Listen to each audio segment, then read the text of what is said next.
Hello friends, this is Havish Vora, a student of FIBBA. Today I am going to talk about a very interesting political topic, one nation, one election. So, why is number one so important in our life? Every student wants first rank in the examination. Every gamer wants first position in the game. We also know a famous proverb, all in one. So, why is number one so important for our PM Narendra Modi? PM Modi was addressing the concluding session of 80th All India Presiding Officers Conference at Kevadia.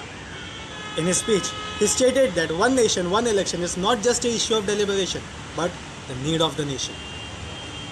In short, Modi wants just one common election in 5 years.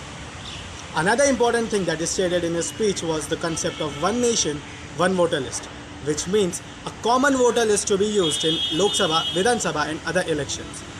The concept of one nation, one election is new for our generation, but this has been practiced in India from the year 1951 to 1967.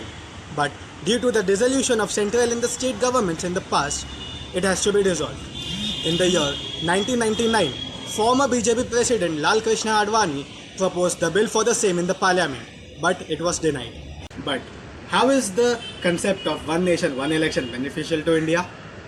If the elections are held simultaneously, politicians can focus on long-term development.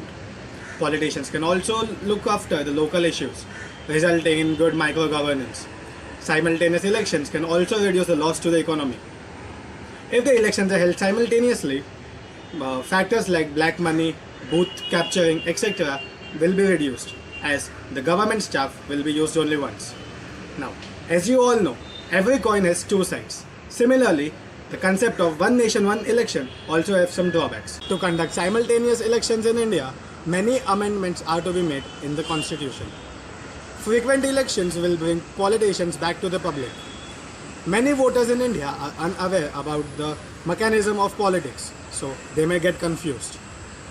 The national issues can overpower the state, which in turn will get less priority from the politicians. According to me, one nation, one election would be a good change if it could be carried out with the proper execution of policies and taking care of the rising needs for a good administrative staff and security. This was my opinion. What is yours? Write it down in the comment section below. Thank you and have a nice day.